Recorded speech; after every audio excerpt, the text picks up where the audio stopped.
Olá, seja bem-vinda, bem-vindo ao blog O Espírito de São Francisco de Assis nas Fontes Franciscanas.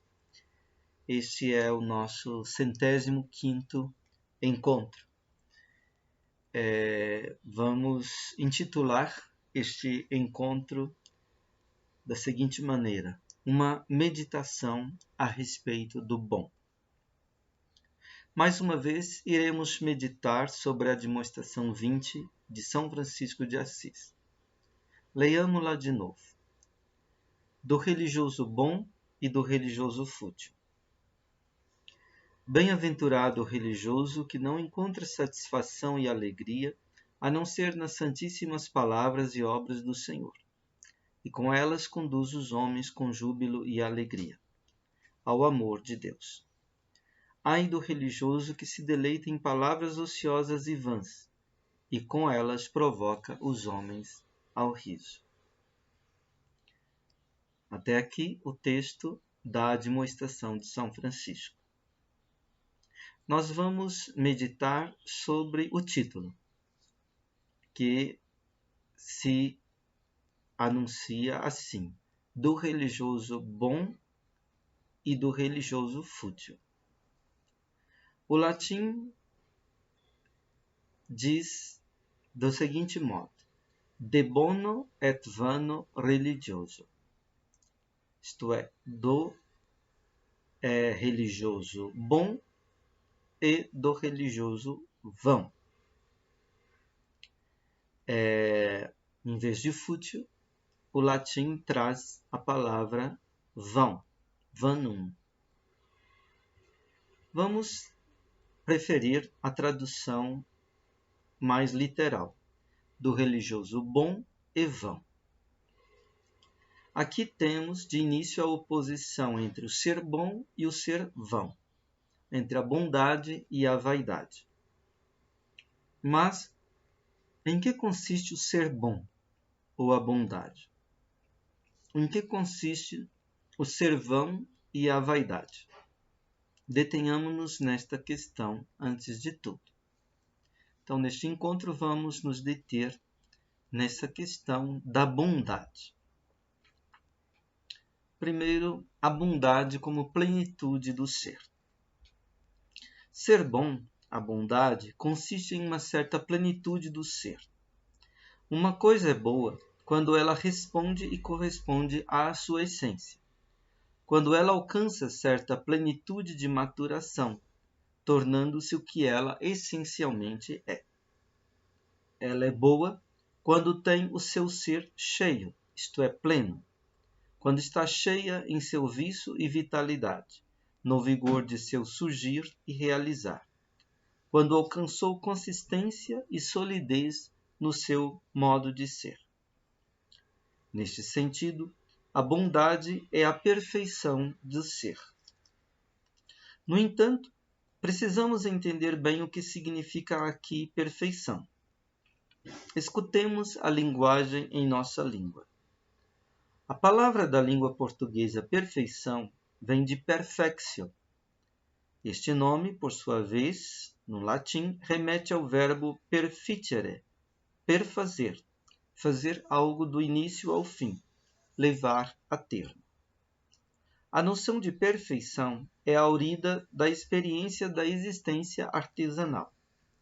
Nela, o ser humano, em fazendo obra, perfaz a si mesmo. Assim é quando um ofício é plenamente assumido por alguém. O artífice não somente faz obras, mas ele aperfeiçoa cada vez mais a sua arte.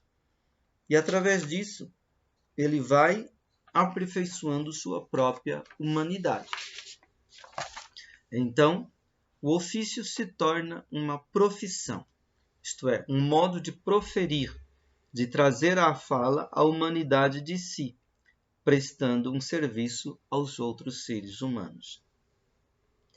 Ele, o ofício, este artífice, se torna alguém bom para a comunidade, para a sociedade, para os seres humanos.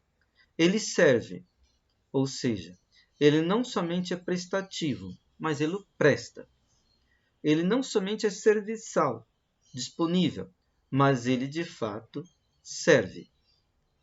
Ele é plenamente útil, isto é, dele os outros podem se servir e podem confiar em sua competência. Pelo seu zelo e diligência, ele serve apropriadamente. Um tal homem é bom, no sentido de encontrar satisfação em seu próprio ser e operar, e é bom no sentido de levar os outros a ficarem também satisfeitos com o seu serviço. Ele é uma bênção para todos.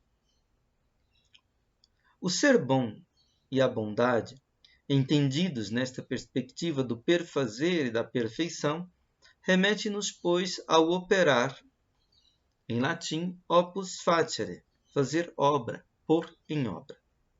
Na linguagem latina, o verbo operare indica bem a dinâmica do fazer obra.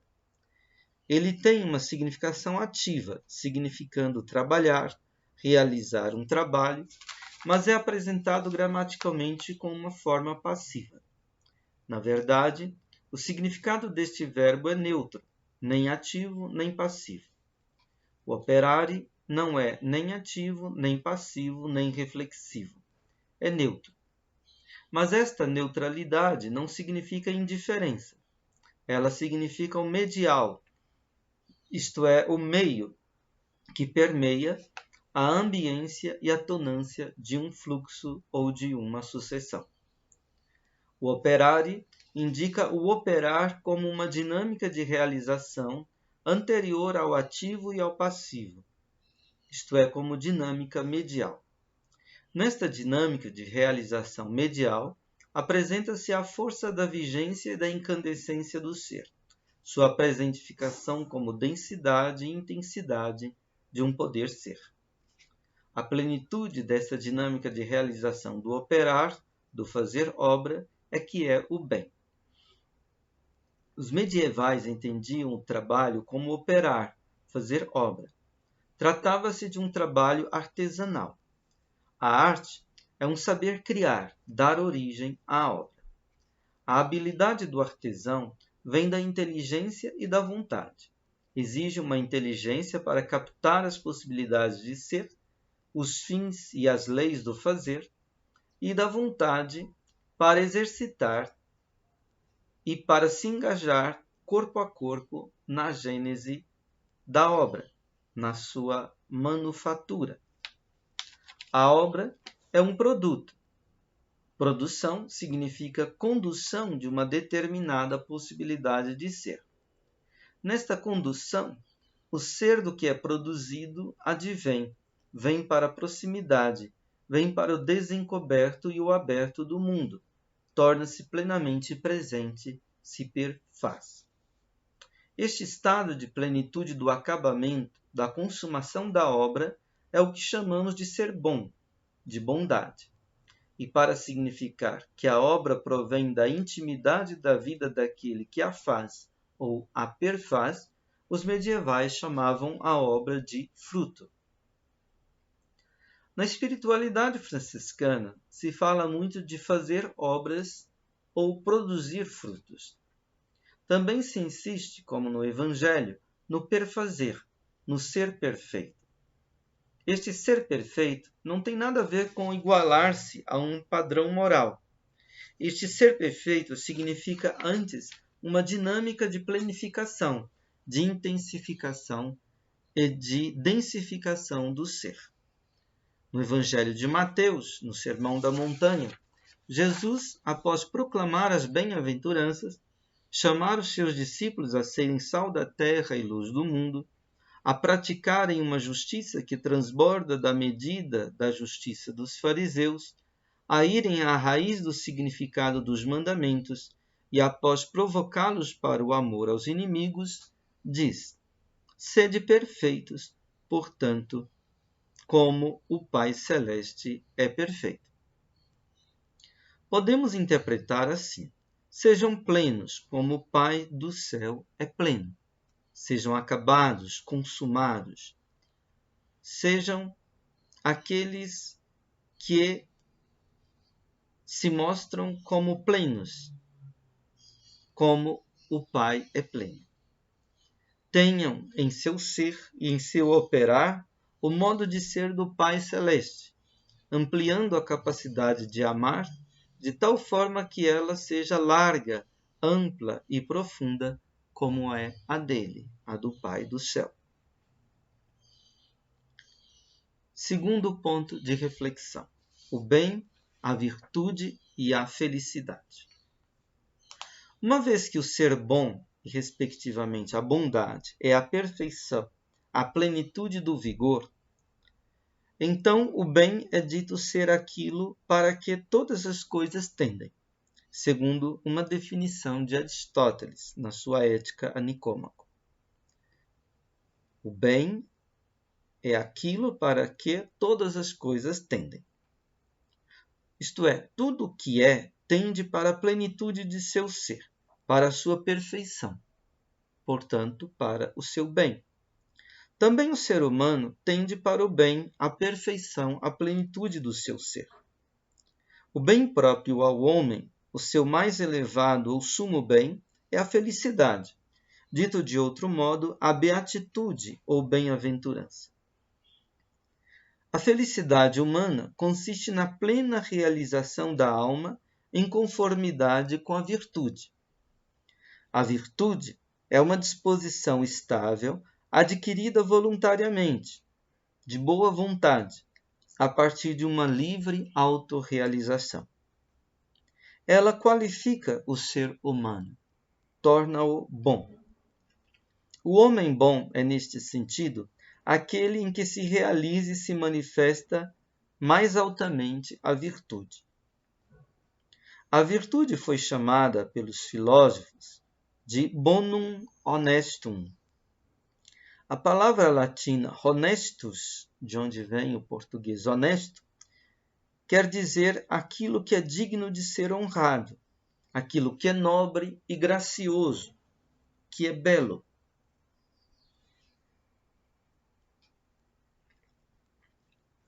O bonum honestum, isto é, o bem nobre, se opõe de certo modo ao bonum utilis, o bem útil.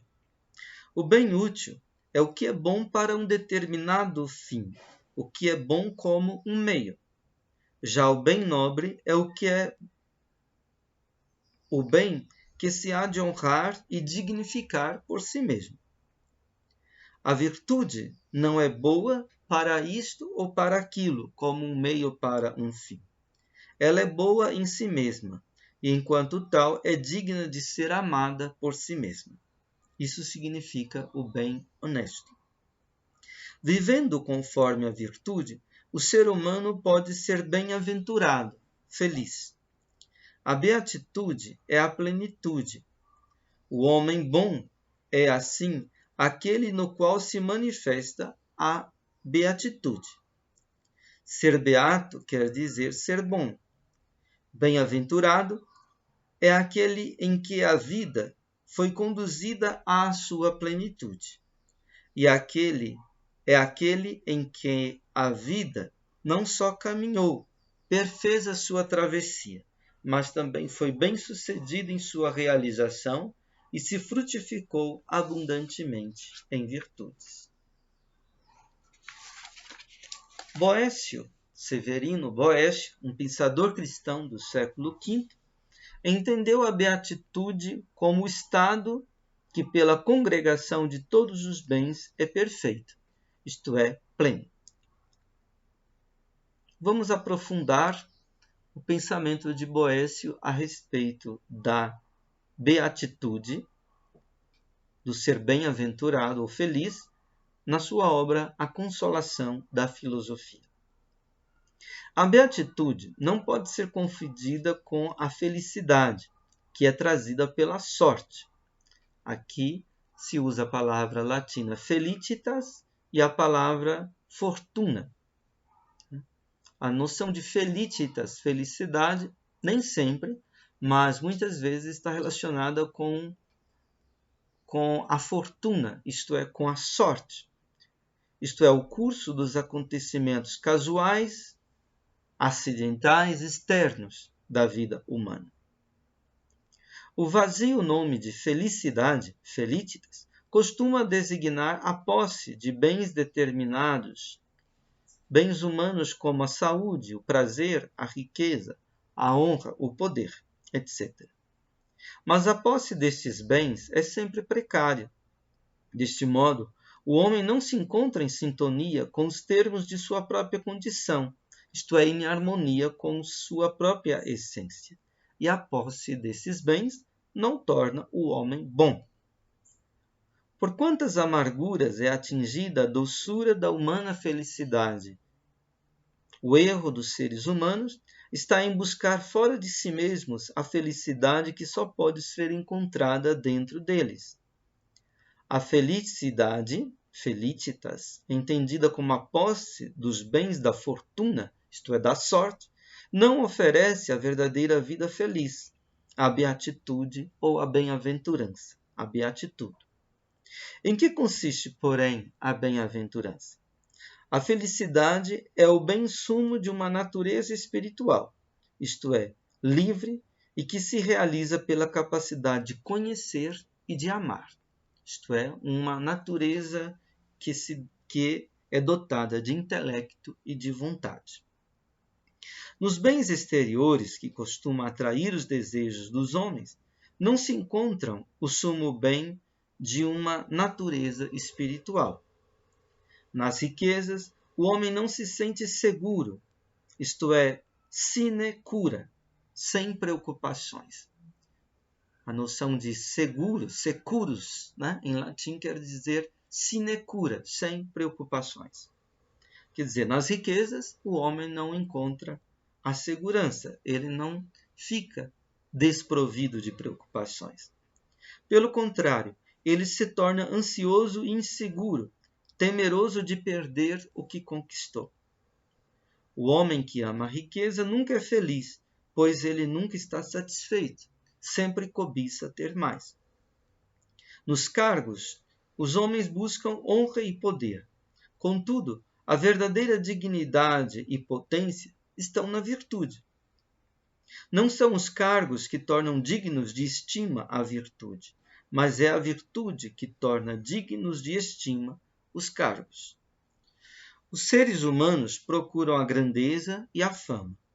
Não percebem que a Terra, em relação à grandeza do universo, é muito pequena e que mesmo homens que são considerados grandes para um povo ou para uma época são ignorados por outros povos e por outras épocas. Mesmo de seres humanos outrora considerados célebres, se perdeu a memória com o passar do tempo. Uma imortalidade baseada na fama é ilusória. Assim, os seres humanos chamam com nomes falsos coisas que não podem dar a eles a verdadeira felicidade. Os bens da fortuna, isto é, os bens casuais, acidentais, externos, não são os verdadeiros bens, visto que a fortuna nem sempre se associa aos bons, nem torna bons aqueles aos quais ela se associa. A verdadeira felicidade é vista pelo espírito humano como um sonho. Ele, de início, não é capaz de vê-la com clareza na sua verdadeira realidade, pois é distraído por imagens ilusórias da felicidade mesma. Isso é o que nós chamamos de vaidade, vanitas. A vaidade como vazio, oco, a vaidade como ilusão. Boécio pede, então, com insistência à filosofia, que na obra aparece como uma mulher, que lhe faça ver, então, a verdadeira felicidade. Depois de ter exortado Boécio a desviar o olhar dos falsos bens e retirar o pescoço de seu jugo, a filosofia dirige o olhar de Boécio para a verdadeira felicidade, apontando-lhe o sumo bem. Aquele que é o único fim de todas as múltiplas humanas aspirações, o penhor de todos os empenhos humanos, o bem simples, em relação ao qual não pode haver outro maior, aquele que reúne em si todos os bens. É evidente, portanto, que a felicidade é um estado de perfeição consequente à presença de todos os bens. A imagem da humana felicidade esboça riquezas, honras, poder, glória, prazer. É o sonho, a ilusão da felicidade, é a vaidade, que é oca e ilusória. Epicuro, levando isso em consideração, identificou o prazer com o sumo bem, visto que tudo mais lhe parecia contribuir para a satisfação do espírito. No entanto, aqueles bens que o ser humano sonha, ilude-se, são apenas simulacros dos verdadeiros bens. Os homens vão em busca de riquezas, cargos, reinos, glória, prazeres, porque estão convencidos de que, através da posse destas coisas, poderão se sentir autossuficientes, respeitados, potentes, célebres, alegres. Estes últimos, isto é, a autossuficiência, a respeitabilidade ou a honra, a potência, a celebridade e a alegria, é que são os verdadeiros bens, enquanto que os primeiros, isto é, o prazer, a riqueza, o prestígio, o poder, a glória, são simulacros dos verdadeiros bens, são falsificações, imitações falsificadoras dos verdadeiros bens. Os primeiros prometem dar os segundos, mas não são capazes de realizar aquilo que prometem. Isto é, o prazer promete dar a alegria, mas não é capaz disso.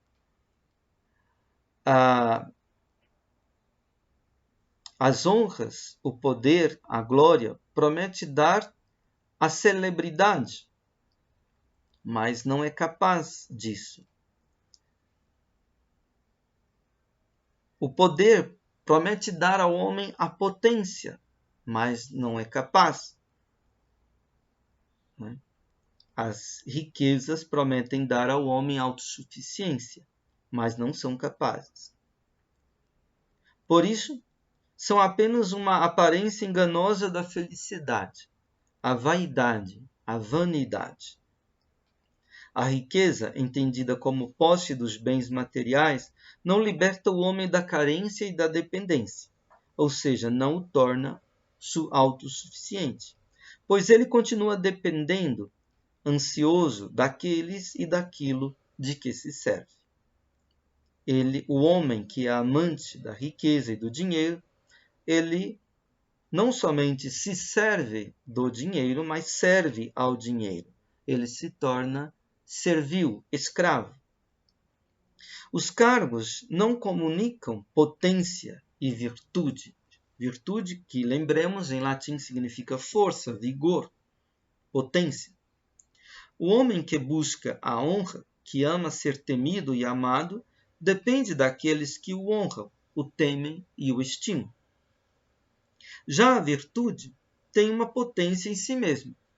A virtude possui uma dignidade própria, que ela transfunde imediatamente naqueles aos quais ela se associa. A verdadeira potência vem do domínio de si mesmo e não do domínio dos outros. Também a glória é falaz, ilusória. Muitos homens mesquinhos se tornaram famosos porque a fama e a popularidade que lhes foi dada não fora fruto de uma avaliação razoável e racional. A verdadeira nobreza é aquela do espírito. O homem nobre de espírito é o que merece a razoável celebridade. O homem busca no prazer a alegria, mas não raro, com o prazer encontra o tédio, a dor, a ansiedade, o remorso. O prazer é como uma abelha, oferece o seu mel, mas também dá a sua picada. No prazer, portanto, não está a verdadeira alegria, nem se pode por ele encontrar a paz, a imperturbabilidade do espírito, a serenidade. A busca desses bens, portanto, são desvios, ou seja, vias errantes, pelas quais o homem não se avia ao encontro da verdadeira felicidade. São ilusões, vaidades. A autossuficiência, a potência e a dignidade, a alegria, são os verdadeiros bens. Por esses caminhos, o homem não chega à meta de seus desejos, ao sumo bem. O primeiro passo no caminho da busca da felicidade verdadeira, da beatitude, é, pois, ver a ilusão daquilo que os homens costumam chamar de felicidade, a vaidade, o ser oco e ilusório desses bens. O segundo passo consiste em ver a verdadeira felicidade.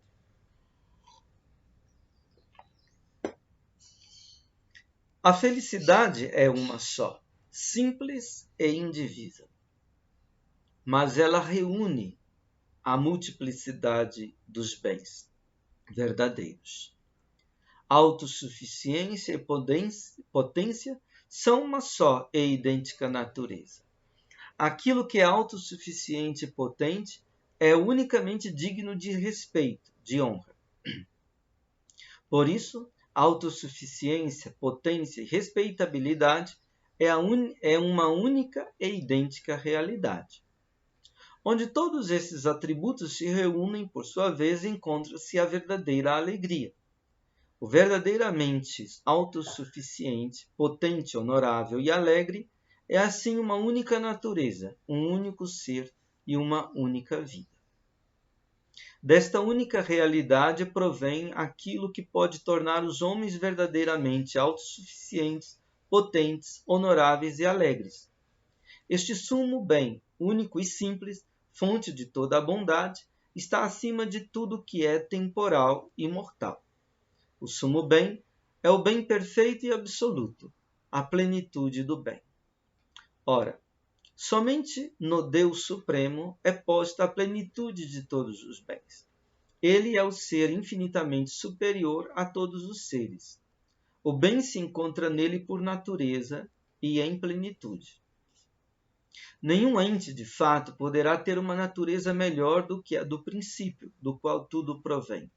Por isso, é fácil concluir com absoluta segurança que o ser que se constitui como o princípio de todos os entes é ele mesmo, por sua essência, o sumo bem.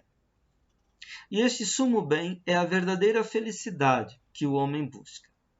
Os homens, assim, se tornam felizes quando alcançam, pelo amor, a unidade com a divindade. Esse sumo bem, que é Deus, é o fim de todas as coisas. Tudo no universo tende para ele, tanto os entes irracionais quanto os entes racionais. Tudo aspira ao bem, à medida que aspira ao ser e à unidade, ou seja, luta contra o nada e contra a dissolução. O ser, o uno, o bem, assim como o verdadeiro, coincidem na natureza simples de Deus. Ele é o um que reúne todas as coisas, como o princípio primeiro e o fim último de todas as coisas. Ele é o timoneiro que governa todas as coisas com o timão da bondade. Terceiro ponto da nossa reflexão: o bem que é Deus. Os filósofos intuíram algo do bem simples e absoluto, o bem fontal, o princípio do bem. O bem é que torna capaz de ser todos os seres. Assim, ele está acima do ser de todos os seres. Platão chegou a dizer que ele está muito além da essência em sua majestade e seu poder. O bem é divino, isto é, algo de extraordinário e de sumo. Por exemplo, muitas vezes nós nos perguntamos pelo problema do mal. De onde vem o mal, se existe Deus? Boécio nos lembra o seguinte, que há a pergunta: de onde vem o bem se Deus não existe? Não é? Quer dizer, o bem, para haver os bens, a bondade em todas as coisas, é preciso que haja este bem divino. Ele é inefável e não se pode conceituá-lo. Pode-se ir a ele numa subida do espírito. Plotino, que segue a Platão, identificou-o como o princípio de todas as coisas. Ele, ao mesmo tempo que é o melhor dos seres, está além de toda a essência. Ele é vontade, pois é sua própria vontade que lhe dá existência, e ele é o poder de todas as coisas. Todos os seres participam do bem, todas as coisas recebem dele beleza e luz. Tudo, enquanto é bom. Ele é o desejado para o qual todas as almas tendem. É o quinhão do sábio a quem ele basta. Já Aristóteles disse que o bem substancial se chama Deus ou Espírito. Ele é o que, como amado, atrai a tudo e constitui o sentido do movimento de todas as coisas.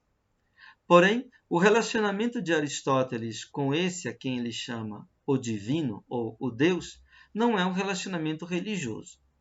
Além disso, ele é amado, mas não ama. É que, para os gregos, amar significa ansiar por algo de outro, desejar algo outro, o que implica uma certa carência. E Deus não pode ansiar por algo e nem desejar algo de outro. Logo, nesse modo grego de pensar, Deus não ama e nem pode amar. Os gregos viram apenas a possibilidade e a necessidade de uma elevação do espírito humano para o bem, que é Deus. Mas não podiam vislumbrar uma descida de Deus na direção do ser humano e do mundo. Um Deus que amasse e que, enfim, um Deus que fosse ele mesmo, substancialmente amor. Isso é a boa nova do cristianismo. O Deus que ama, o Deus que é amor. O Deus que desce à condição humana, à condição da carne humana, a encarnação. Santo Agostinho entendeu que o caminho para a felicidade consiste em o ser humano saber articular bem o uso e a fruição. Em latim, uti et frui. O ser humano busca fruir das criaturas, isto é, gozar delas, ter nelas o seu deleite, e assim não alcança a felicidade, a beatitude.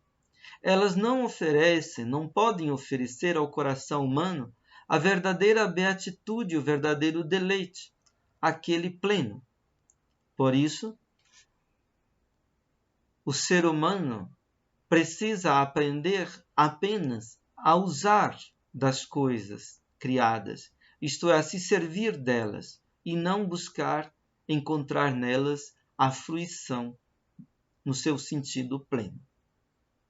Este sumo bem é Deus. A beatitude é, pois, a fruição de Deus, isto é, encontrar em Deus o gozo, a satisfação, o prazer, a plenitude. A beatitude depende de o ser humano saber seguir a ordem do amor, o ordo amores. Em primeiro lugar, o homem precisa servir-se das criaturas, em vez de buscar nelas a satisfação plena de seus desejos, pois a meta última da vontade é o sumo bem. Deter-se nas criaturas seria conter a marcha da vontade em seu caminho para o seu fim último. Em segundo lugar, o homem precisa amar menos o que é menos digno de ser amado. O corpo, que é menos digno de ser amado do que o espírito. Pois no próprio homem, para Agostinho, há uma hierarquia de ser. O homem é uma alma que se serve de um corpo. Em terceiro lugar, o homem precisa amar em igual medida o que em igual modo deve ser amado, o próximo.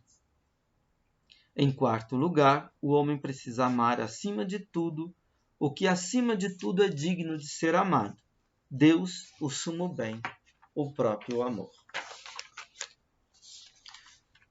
Quarto ponto da nossa reflexão. O relacionamento cristão com o Deus de Jesus Cristo ou do Evangelho como sumo bem. O relacionamento cristão com o Deus de Jesus Cristo ou do Evangelho como sumo bem é um relacionamento de encontro no amor, onde quem ama a Deus sabe-se, antes de tudo, amado por Ele. Deus nos amou por primeiro, e todo o nosso amor a Deus é uma resposta a este amor gratuito de Deus.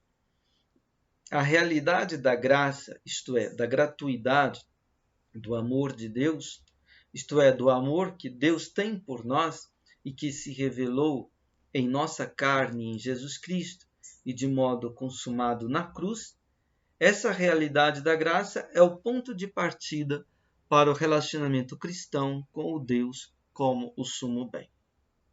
O caminho da perfeição evangélica consiste no seguimento de Jesus Cristo, que nos conduz ao Pai e que nos capacita para tal seguimento com a graça e com os dons do Espírito Santo. Nós lemos no Evangelho de São Mateus, capítulo 19. Eis que alguém se aproximou e lhe disse: Mestre, que de bom devo fazer para alcançar a vida eterna? Ele lhe disse: Por que me perguntas pelo bom? Um só é o bom. Se queres entrar na vida, observa os mandamentos. Disse-lhe ele: Quais? Jesus respondeu: Não matarás, não cometerás adultério, não furtarás, não prestarás falso testemunho, honra pai e mãe e ama teu próximo como a ti mesmo. Disse-lhe o jovem: Tudo isso tenho observado. O que ainda me falta? Respondeu-lhe Jesus: Se quiseres ser perfeito, vai, vende o que tens, dá aos pobres e terás um tesouro nos céus. Depois vem e me segue. Ao ouvir isso, o jovem se foi triste, porque possuía muitos bens. Nesta história, a posse de muitos bens se torna um impedimento para que o jovem seguisse a Jesus Cristo, aquele que somente poderia dar a ele o acesso ao único bom. Podemos dizer, o apego aos bens o impede de dar o salto da obediência da fé para o seguimento de Jesus, e assim poder caminhar na ventura e na aventura do discipulado, até se tornar bem-aventurado e alcançar, possuir o tesouro, que é o único bom. A pobreza essencial podia abri-lo para a riqueza essencial, para o tesouro, que é o único bom. Seguindo o pobre, o Cristo pobre, ele poderia se tornar imensamente rico aos olhos de Deus. Encontraria a alegria verdadeira e plena. Mas, por causa do apego, ele se torna indigente aos olhos de Deus, e é uma pena que tenha que ir embora triste. Deus é a riqueza essencial, a fruição de Deus, e não a dos bens criados, e que nos dá a mais plena realização, o maior deleite e a maior alegria. Os teólogos franciscanos deram grande importância ao tema da fruição de Deus. São Boaventura, no início do primeiro capítulo do seu Itinerário da Mente para Deus, diz, citação, abre aspas, Bem-aventurado o homem, ó Senhor, que de ti recebe ajuda. Ele dispôs no coração os degraus para se elevar deste vale de lágrimas até o lugar onde está o termo de seus desejos. Citação do Salmo 83. A felicidade não é senão o gozo do sumo bem, continua Boaventura. O sumo bem está acima de nós. Ninguém, por conseguinte, pode ser feliz, senão elevando-se acima de si mesmo, não já com o corpo, mas com o coração.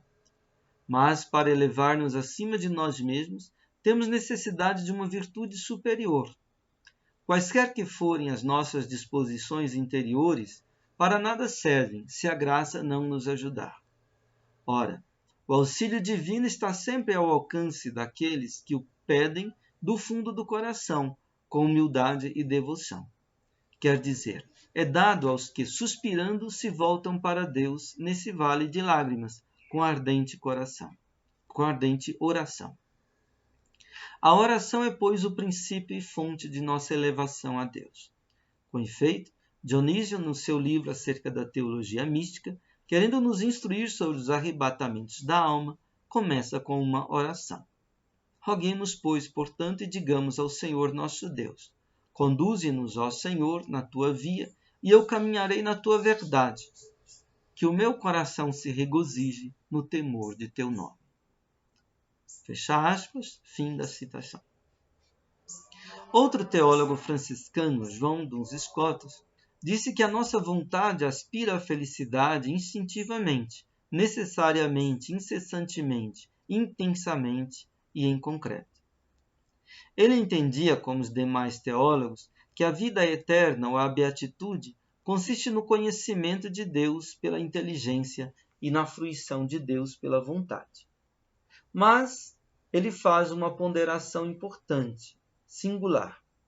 Afirmou que, extensivamente, a beatitude consiste nas operações de ambas as potências, ou seja, da inteligência, que contempla a Deus, e da vontade, que frui de Deus. Isto é, tem nele o seu deleite. Mas, intensivamente, a beatitude consiste somente na operação da vontade, que tem em Deus o seu deleite, isto é, na fruição de Deus. Duns Scotus definiu assim a beatitude. Abre aspas. A beatitude é um bem suficiente, excludente, a saber de defeito e indigência. É o bem perfeito ou completo que exclui imperfeição ou diminuição. É o bem último que exclui a tendência e a ordenação a outro bem mais completo. É o bem que, tido, aquele que o tem está completamente bem. Fecha aspas. Vemos nessa definição da beatitude como o sentido da plenitude, da completude, perpassa o que é o sumo bem do homem. É o bem que basta. Quem o tem está plenamente satisfeito. Nada lhe falta. Podemos agora entender por que o contrário do bom é para São Francisco o vão. Se o bem ou o bom é a plenitude, o ser cheio, suficiente, completo, então o seu contrário será o vazio, no sentido do oco, do inane, da falta de vício, vitalidade, vigor, consistência. O mal é privação do bem. Ele nem é. Ele só é como não ser, como não bem.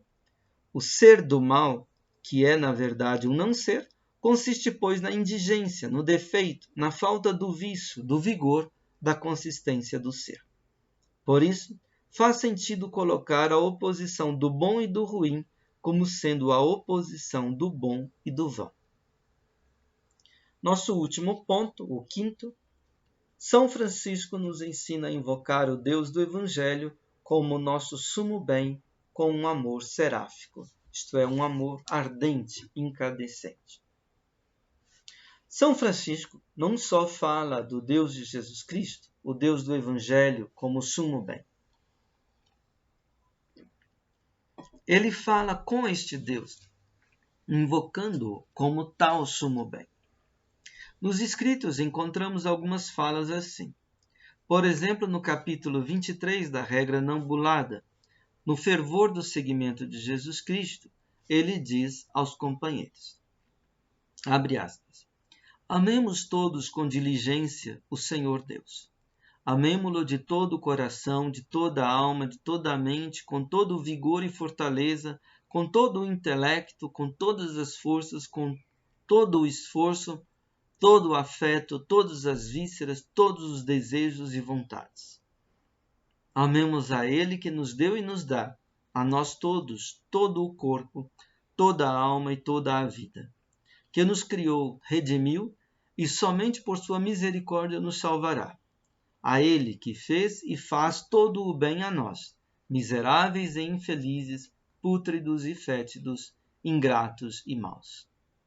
Por isso, nada desejemos, nada queiramos, nenhuma outra coisa nos agrade e nos deleite, a não ser o nosso Criador e Redentor e Salvador, único verdadeiro Deus.